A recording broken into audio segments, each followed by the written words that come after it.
Hello guys and welcome to Catia Talks. അപ്പോൾ ഇന്നത്തെ Catia Talk നമ്മോടൊപ്പം ഉള്ളത് സോണിയാണ്. Soni, welcome to Catia Talks with Avodha. Okay, സോണിയുടെ വീട് എവിടെയാണ്? വീട്ടിൽ ആരൊക്കെ ഉണ്ട്?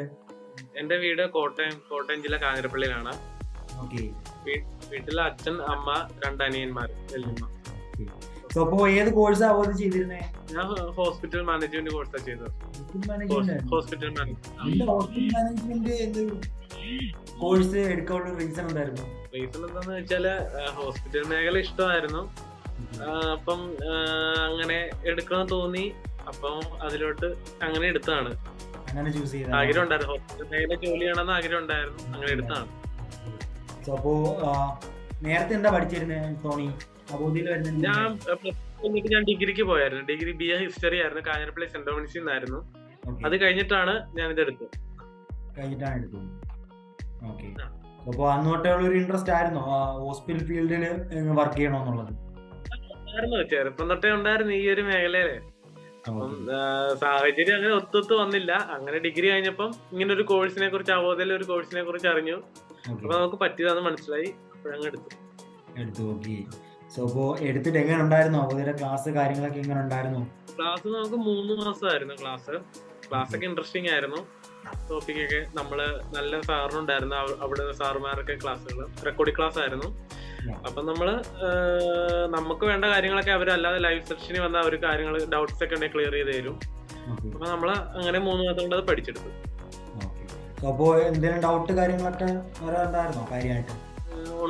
നമുക്ക് ഇപ്പം മനസ്സിലാത്ത കാര്യങ്ങൾ എന്തെങ്കിലും ടോപ്പിക്ക് വരുവാണെങ്കിൽ നമുക്ക് ആദ്യമായിട്ട് കേൾക്കുന്ന അങ്ങനെ എന്തെങ്കിലും ഉണ്ടെങ്കിൽ നമ്മൾ നേരെ ലൈവ് സെഷന് വരും, നേരെ ചോദിക്കും. അപ്പൊ അവര് കാര്യം ക്ലിയർ ആയിട്ട് പറഞ്ഞു തരും.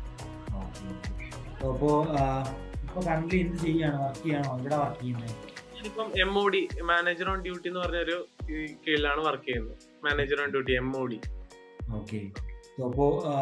അവോധയിൽ തന്നെ കിട്ടിയല്ലേ പ്ലേസ്മെന്റ്? അവോധയിൽ തന്നെ കിട്ടിയതാണ്. അതെ. അപ്പോ എങ്ങനെയുണ്ട് സ്റ്റാർട്ട് ചെയ്തിട്ട്? എങ്ങനെയുണ്ട് ഒരു സൈഡിൽ നിന്ന് സ്റ്റാർട്ട് ചെയ്തിട്ട് നമ്മളെ കൊണ്ട് മാനേജ് ചെയ്യാൻ പറ്റുന്ന കേസ് PRO പോസ്റ്റ്, അതുപോലെ തന്നെ അവർക്ക് വരുന്ന ജോലി തന്നെയാണ് നമുക്കും വരുന്നത്. അപ്പം ഇന്റേൺഷിപ്പ് ആണ്. PRO അസിസ്റ്റന്റ് ആയിട്ടാണ് ഇപ്പം വർക്ക് ചെയ്യുന്നത്. ഇപ്പം മലപ്പുറം വണ്ടൂരുള്ള നിംസ് ഹോസ്പിറ്റലാണ്. സോ അപ്പോ സപ്പോർട്ടീവ് തന്നെയല്ലേ? കറക്റ്റ് ഓൺ ടൈം ഒരു വർക്കൊക്കെ കറക്റ്റായിട്ട് ഷെഡ്യൂൾ? അപ്പോ ജാപ്പ് ക്വാളിഫൈ ആയിട്ടല്ലേ ഇന്റേൺഷിപ്പിലേക്ക് വന്നത്? അതെ. ജാപ്പൊക്കെ ചെയ്ത് കയറിയത്. സോ അപ്പോ ജാപ്പിനെ കുറിച്ചൊരു ഫീഡ്ബാക്ക് പറയാമോ? എന്തായിരുന്നു ജാപ്പിന്റെ ഒരു പ്രൊസീജിയർ? ജാപ്പിന്റെ പ്രൊസീജിയർ എന്ന് പറഞ്ഞാൽ നമ്മളിപ്പം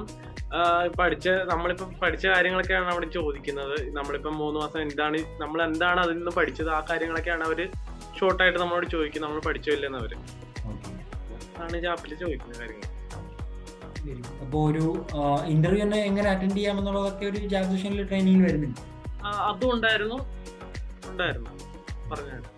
സോ അപ്പോ സോണി അഡ്മിഷൻ എടുക്കുന്ന ടൈമിൽ എങ്ങനെയാലും ഫീ സ്ട്രക്ചർ 2800 രൂപ സ്റ്റാർട്ടിംഗ് ഫീ കേട്ടു. എന്തെങ്കിലും ഡൗട്ട് തോന്നിയിരുന്നോ? ഞാൻ 2800 രൂപയ്ക്ക് ഹോസ്പിറ്റൽ മാനേജ്മെന്റ് ഒരു കോഴ്സ് ഒക്കെ പഠിച്ചാൽ എനിക്ക് ജോലി കിട്ടും, അല്ലെങ്കിൽ? ഡൗട്ട് ഉണ്ടായിരുന്നു. നല്ലൊരു ഡൗട്ടായിരുന്നു. ഇപ്പം നമ്മളിപ്പോ ഇത് കൂട്ട് അനേകം കോഴ്സുകൾ ഉണ്ടല്ലോ. അപ്പൊ ഇങ്ങനെ 2800 രൂപയ്ക്ക് ഇങ്ങനെ ഒരു ഹോസ്പിറ്റൽ മാനേജ്മെന്റ് കോഴ്സ് കിട്ടുമല്ലോ എന്ന് ഡൗട്ടായിരുന്നു. എന്താണേലും പഠിച്ചു. നമുക്ക് ഇന്റേൺഷിപ്പ് കിട്ടി. ഹാപ്പിയാണ്. അപ്പോ സോണി വലിയൊരു താങ്ക്സ് ഉണ്ട് ഇത്ര ടൈം നോക്കി സ്പെൻഡ് ചെയ്തതിന്. Okay, and all the very best for future and thank you for joining in Catia Talks.